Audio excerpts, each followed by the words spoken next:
I just don't know anymore. Has Hollywood really ran out of ideas for horror movies that we had to resort to Paul Bunyan? Before we can dive into this one, I think that it's important to know our source material. Paul Bunyan was just a story North American loggers would talk about while working out in the woods, about a giant man who could move mountains and carve out valleys with his massive axe. It wasn't until 1916 that the Red River Lumber Company used him as their mascot did he gain widespread popularity. So basically, he's a spokesperson, a symbol for everything logging. So what's that got to do with a horror movie?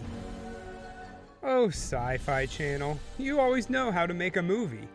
Not a good movie, mind you, but something that can be watched, that's for sure. Here, we have a bunch of kids who have been court-ordered to do some corrections course. It's this or go to jail, so their options are pretty limited. Running the show is Sergeant Hoke, who acts like a drill sergeant, even though I doubt he's ever served on any branch of the military. I'm willing to bet that he's an accountant. At his side, probably just so they don't get sued, is Miss Kay, the gentle counselor that might actually get these kids to open up. Got my master's in social work with a focus on criminal justice. I don't remember asking for your resume. Our first look at her approach is that night around the campfire. Rosa here didn't testify in court because she was worried about what would happen to her daughter. And then Trish punched a cop for checking her out. And then Claire here was buzzed and got behind the wheel. But still, she was drinking and driving. She got hit by another drunk driver who ran a red light. She is guilty. I mean, she was drinking. But they argue that maybe she might have saved someone's life by stopping the other drunk driver. I don't know about that one, but I do get that there are two sides to a story. And at times, the system can be corrupt. The system is messed up. Don't worry, there's no theme in this movie. That'd be way too smart for this kind of film. While they chat, they get interrupted by Meeks, played by Joe Estevez. I'm Martin Sheen's brother, does that help? He's a local who lives in the woods and seems to be a bit off of his rocker. But I'd be willing to bet he knows more than he leads on. The next day, everyone's up bright and early for a hike. Good morning, gentlemen. Drop your cocks and grab your socks. We're going on a hike! Once at the top of the mountain, they take a break for lunch. Zach and Martin here are wandering off and find a giant bull's head. Or should I say ox, like Babe the Blue Ox? That's right, they managed to sneak Paul Bunyan's trusty sidekick in there. Well, Zach gets the bright idea to take one of the horns as a souvenir. Taking a souvenir. And once Paulie sees his best friend's been desecrated, he's pretty ticked off. It's not long after that, everyone hears footsteps like a Jurassic Park T-Rex. Then Paul makes his first kill, slicing Trish in half, which is pretty cool.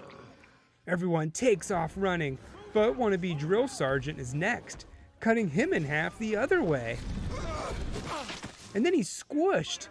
Man, no one gets it that bad.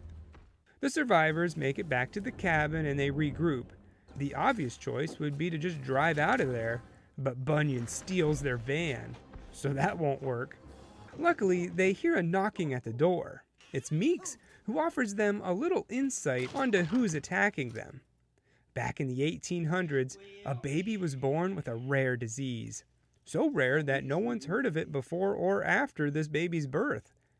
The child, which, if you didn't guess, is Paul Bunyan, will grow twice as big as a normal man and live 3 times as long, but he'll have the mind of a child. When he was 5 years old, some hunters were out, hunting, and they stumbled upon little Paul's best friend, Babe the Blue Ox. Well, the men were hungry, and smoked ox is pretty tasty, so they killed it, and that evening, they feasted. Paul, having witnessed everyone eating his only friend, goes nuts and kills everyone. The locals heard about the massacre, found Paul, and sealed him up inside a cave. But no amount of rock and earth can keep Paul Bunyan down, and he makes his escape into the woods, where he lives a peaceful life for the next 100 years or so. Knowing that Zack did him wrong by taking the horn, he tries to return it, for the horn only to come boomeranging back and stab him right in the chest. But I guess that's a good thing, right? Paul got what he wanted. Now the others can make it out of there. Well, in the morning, they find out that that's not the case. He's back, and this time destroys the cabin looking for Claire, who kinda, sorta resembles Paul's childhood crush, Maybelle. But instead, he grabs Rosa, and once he sees that she looks nothing like her, he tosses her aside. It's not looking good for the others, who are outside by this point. But then, the sheriff and Claire's dad shows up to pump him full of some tranquilizers, knocking him out for the time being. They go to make their escape, but then Meeks stops them. I don't understand! I guess he's befriended Paul over the years and doesn't want anything bad to happen to him. Which is fair, but that doesn't mean you have to point a shotgun at him. Worse yet, Martin grabs it in the worst possible way, just begging to be shot. Damn! Behind Meeks is a groggy Paul waking up, and he chucks his axe at him, decapitating Meeks. Well, that's taken care of. Our heroes finally make it to the sheriff's truck and can start heading home. Maybe get some help, call in the National Guard. But is that what they do? No. They drive right back to the monster. After a moving gunfight, which ends in Claire hitting a tree, and very little damage to the giant, they make it to a bridge that leads to a dam. A dam bridge, if you will. They're backed into a corner. It's not looking good. But then the cavalry shows up. The local bar owner heard the sheriff calling for backup earlier, and they came prepared, blasting at Paul, pumping him full of lead. Until he finally falls into the water below.